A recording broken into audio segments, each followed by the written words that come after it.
What's up, guys? Welcome back to the channel. Today we're returning to my series where we focus on the best fighters in the world.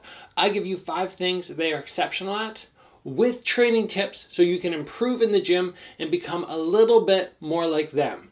And today, by very popular request, we're going to be focusing on me. Now this whole series was something I wanted to do to talk about other fighters, but it's been requested so many times, I figured I have to get it done, and then we'll return to talking about the other fighters in the world who are just amazing. I'm going to roll the intro, and then we'll get into 5 things that I think make me fairly exceptional in the fight world, and how you can train these same things to just improve your skill level a little bit.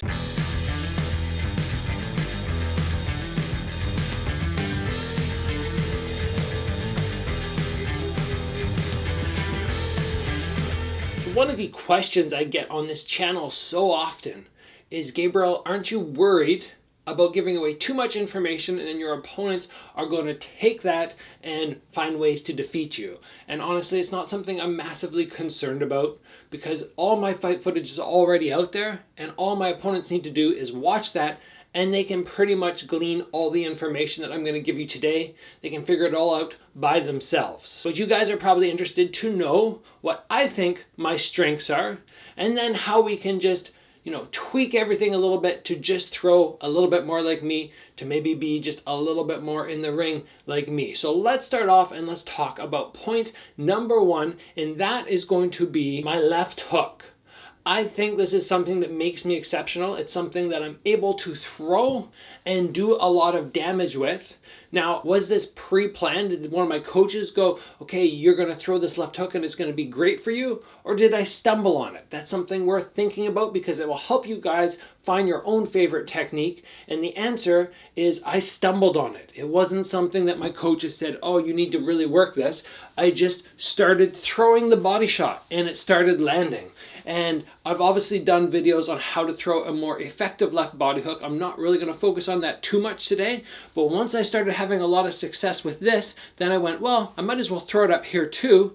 And I need to work counters as well. So if I'm blocking, I need to have a short little left hook that I can stop people with, stop their combo dead. Now, why is my left hook so valuable to me? Well, number 1, it's a powerful shot. It's probably my most powerful shot when it comes to hands. But number 2, it's the confidence I have behind it. And that is a big, massive factor in what will become your favorite technique. It's the confidence that you feel when you throw it. Why do I feel so confident? Well, I already know, like I said, that I have good power in it. It's just a technique that clicks for me. And one of the reasons it clicks for me is I can throw it at multiple distances. I can be right in tight here, or I can throw it super long. And being able to throw at multiple distances is very important for techniques, because we don't want to be stuck at one distance and only go, okay, it's right here, so this has to be the left hook. No. Round kicks can be tight. They can be long. And you have to have that ability to switch distances. So let's just talk quickly about how I developed it, and then we'll move on to our next point. Basically, I had a fighter that I looked up to who would jump in and go 1, 2, 3. And I wanted to get very good at doing the same thing, landing the body shot. And what I had to do was take some punches to the head as I would step in, make mistakes, throw the body hook, get tagged. But then bit by bit, I would go, oh, that landed. Oh, it landed again. Oh, now I'm almost landing 9 out of 10 times and not taking any punches back. And it was a commitment of mine to make sure I could actually make this work. So what I do is I step in, I get my head off the center line.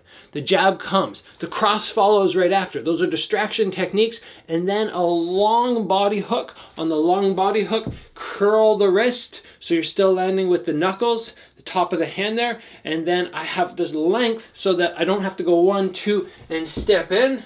I just go 1, 2, 3, and the pace is fast, and it's hard for people to get their hands from guarding up to dropping down. And that was one of the big factors where I learned that this punch is going to work very well for me.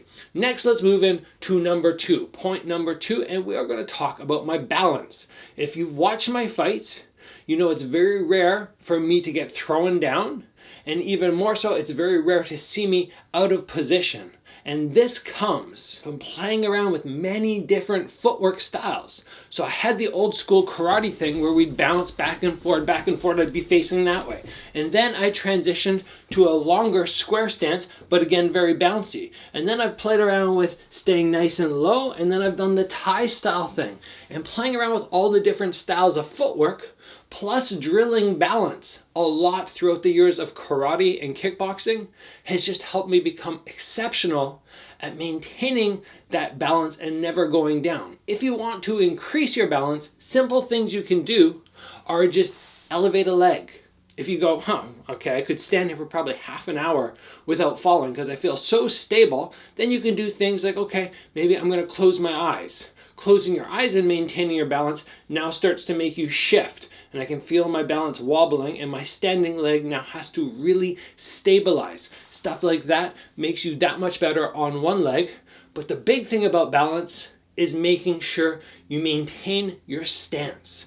And very often when I work with people, I'll say, move to your left, and they'll move their right foot first. Now they're out of position. Their feet are in line. That is terrible. So just remember, for balance, and the sake of making sure your stance is solid, if you want to move forward, your front foot moves first. If you want to move backwards, back foot moves first. Left foot moves first. Right foot moves first. Those are the basics to never ending up out of position.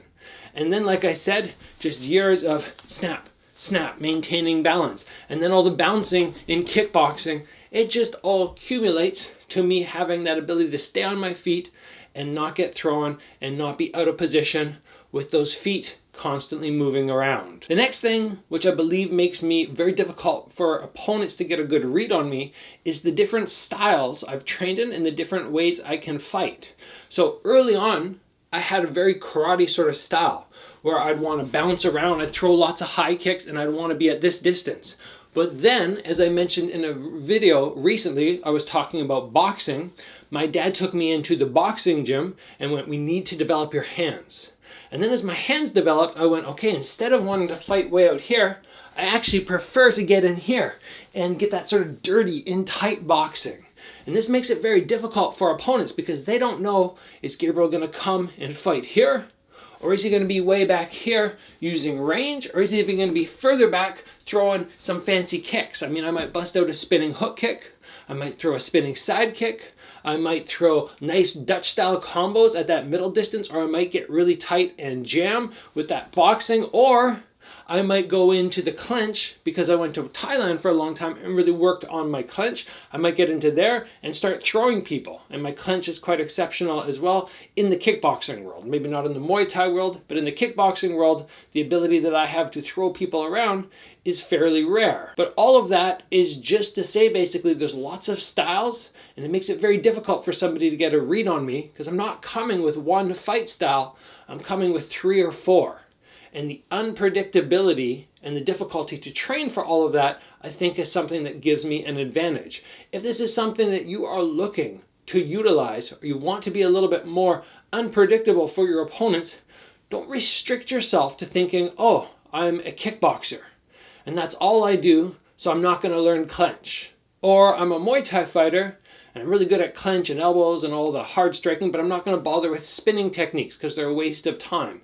No, you want to make sure that you're using all the different aspects of all the different striking sports, especially boxing, to make sure that you're dangerous at all distances and in all situations. The next thing that I believe makes me exceptional in the ring is my cardio. And this is not a God-given thing, like I just wake up and I have great cardio. First couple fights I had, I got in the ring and I'm not kidding you, I went, I'm never doing that again. That was so tiring. I felt so sick when I got out because my cardio was not great because I did not push myself hard enough outside the gym. I trained very hard in the gym, but I did not do my road work. I did not do my cross training. Since I've started doing that, I've been able to push my cardio further and further. I already have multiple videos on the cardio routines that I like to utilize. You can follow along with those. And just remember, as my buddy likes to say to me, he's told me this for years, cardio is king. That is a truth. It does not mean that the fighter with the best cardio is going to win, but it does mean that if you do not have the good cardio, you will not be able to perform with everything else that you should be fantastic at. So maybe, like we already said, I'm good at variety. I'm good at moving in tight, moving out, throwing the spinning techniques. That takes a lot of energy, especially the balance that we talked about, the moving around with the footwork. If I don't have good cardio, I can't execute anything else I'm good at. So the cardio is something you need so you can perform in all the other aspects that are your strengths. And finally, I want to talk about something that plays into my cardio a little bit, and that is defense. My defense is very good. And that doesn't mean I never get hit, but it means if you go through my fights and you count the number of times I've been knocked down, or the number of times you see my head get snapped up, it's very few. It's like I can count it on one hand. And that is not a mistake. That is not something that just happened. That is training and training and training the defense to make sure that it's almost as focused as my offense. Now, as I already mentioned, in terms of cardio, defense is very important, because if we put 100% or 80% output when we're here, and then when we're out here bouncing, we're going maybe 10% effort, we don't want the defense to be like 50-60% effort, because that means we could get very tired very quickly. If we can make our defense kind of like 20-30% effort, then it's recovery time for us instead of energy exertion. I have talked about defense loads on this channel and how you should back up close to a wall or against the ring ropes and have somebody take 3 minutes and just throw at you. And you just work your defense, your catching, whatever you like for blocking and dealing with punches and kicks. You focus on that and you just let your defense become the priority. I truly believe that that is something that allows me to be exceptional in the ring. The fact that I don't have loads of openings and I don't get hit and hit and hit over and over and over, and the big shots very rarely land on me. And I have made a few mistakes where they hit me, and I'm very upset about that, because the defense, as I said, is something that I'm very proud of and I put a lot of emphasis on. Now, something I like to do when I have certain strengths is try to make sure I combine them together. Maybe not all 5 of them in training, but I'll take multiple aspects of what I'm really good at and incorporate them together to make my brain work harder and challenge myself a little bit more. So, for example, we talked about cardio. We talked about balance. We can take those 2 aspects and incorporate them together in training, because you might find that balance like this is very easy for you. Even if you close your eyes, it's very easy. I guarantee you this will become much harder and much more challenging if you run up a 400-meter slope, hill sprints. You do a 400-meter run, and then you get to the top and you close your eyes and you balance. Or you get to the top and you start working on your bouncing around footwork. That is much more difficult. So that's one example of how we can combine things together. In addition, we talked about my defense. We talked about how I like to focus here, but we also talked about my left hook. So very often when I'm doing my defensive work and somebody's throwing at me, I'll just whip that left hook in. I'll block, left hook. And I'll just be firing that in. So again, I'm working multiple aspects of what I'm great at, but challenging myself by placing them together. And then all of a sudden we start going, oh, okay, the left hook is really good. It's one of my best punches, but now it's one of my best punches as a counter shot. Or as we already talked about, we can take that balance and go, even when I'm tired, even when my legs feel shaky in the fight, I'm still able to stay on my feet because I've done that training where I work my balance while I'm fatigued. Try stuff like this very often. It's things that I do to myself like that, which I believe make an extra difference and just help elevate my overall skill level. And I could go on about the things that I feel are my strengths, but because this series is always 5 things that the fighters are exceptional at, we're going to stop there.